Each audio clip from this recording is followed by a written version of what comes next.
La famille, ça va? On se met bien, on se met bien. D'accord? Regarde, ça va être très simple. On va ouvrir Romains 5, versets 3 à 4. Donc il est écrit, on va juste lire une partie du verset 4. Bien plus nous glorifions même des afflictions, sachant que l'affliction produit la persévérance et la persévérance est la victoire dans l'épreuve. Je ne sais pas ce par quoi tu es en train de passer en ce moment. D'accord? Tu as une difficulté au niveau de ton intellect, de ta perception, de ta compréhension de la situation, c'est fini. Il n'y a plus rien à faire. Tu as déjà baissé les bras. Et de toutes les façons, tu as pris une tournure d'esprit négative et ça t'amène justement à croire que de toutes les façons, ta vie sera comme ça. Donc, c'est un raisonnement que tu es en train d'entretenir.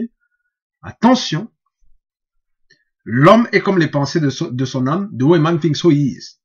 Et Dieu a besoin de ta foi pour travailler. C'est pour ça qu'il m'envoie vers toi aujourd'hui. Il a besoin de ta foi pour opérer.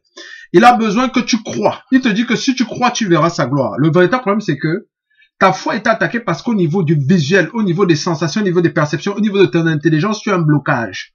Ce n'est pas parce que tu ne vois pas l'issue qu'il n'y a pas une issue. Je répète.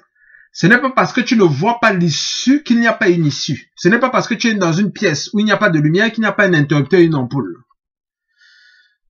D'accord? Donc, c'est exactement ce qui s'est passé avec les enfants d'Israël quand ils étaient face à la mer Rouge. Hein. Voilà. Ce n'est pas parce qu'il n'y avait pas de bateau, il n'y avait rien, il n'y avait que Pharaon derrière. Et c'est vrai, tu vis peut-être une pression.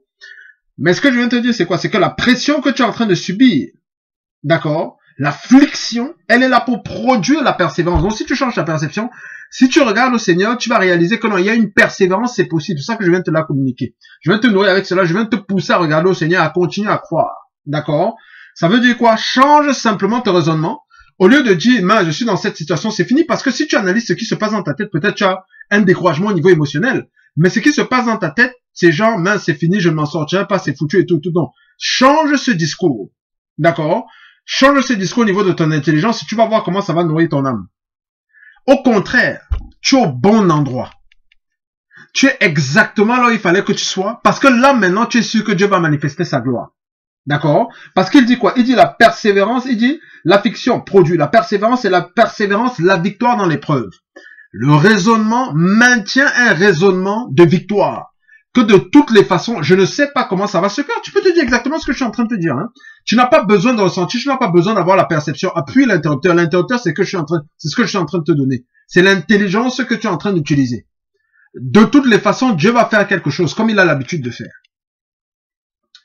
Je choisis de croire qu'il va faire quelque chose, d'accord? Parce qu'à l'heure actuelle, c'est ta perception qui est en train de t'enfoncer, c'est ton raisonnement qui est en train de t'enfoncer, parce que ton raisonnement est fait de mots, et la parole nous dit qu'au commencement était la parole était Dieu, la parole était avec Dieu. Au départ, on ne dit pas qu'au commencement était la sensation, on dit au commencement était la parole était avec Dieu, la parole était Dieu, en elle était la vie, et la vie était la lumière des hommes. Donc, c'est-à-dire que dans le raisonnement de découragement que tu as, de destruction que tu as, effectivement, ça va avoir justement le fait de t'enfoncer parce qu'il faut savoir que ça agit dans le physique. On a vu que Pierre, quand il a commencé à douter, quand il marchait sur les eaux, dès qu'il a commencé à douter, dès qu'il a eu peur, il a commencé à s'enfoncer parce que le doute a apporté la peur. Il a commencé à s'enfoncer, d'accord, parce qu'il ne tenait plus sur la parole de Dieu. Il a commencé à s'enfoncer dans l'eau. C'était dans le monde physique, c'est pas un truc en l'air, d'accord. Et justement, ton raisonnement peut maintenir le blocage. Donc, il faut que tu changes de raisonnement, d'accord, afin que justement le Seigneur puisse travailler. Parce que le Seigneur dit quoi? Il nous dit dans Éphésiens 3:20 qu'il agit, voilà, Éphésiens 3:20, tu peux retenir, qui fait au-delà de ce qu'on demande ou pense par la puissance qui agit en nous. Et pour donner l'opportunité, c'est la puissance qui agit en toi, elle est déjà en toi, cette puissance qui va opérer. Pour donner l'opportunité à cette puissance d'agir, il faut que cette puissance soit en contact avec la parole de Dieu, avec la pensée de Dieu, pour recevoir l'ordre d'opérer, tout simplement. D'accord? Voilà, donc je te laisse avec ça. Sois fortifié, tranquille, ça va passer, tranquille, ouvre la parole, tu peux lire, tu peux réciter, réécouter ce que je suis en train de te dire. Tu vas voir, ça marche à 100%. Tu vas voir que ton état d'âme va complètement changer et tu seras galvanisé pour la suite. Allez, je te laisse, je te dis ciao, ciao, à la prochaine. Porte-toi bien.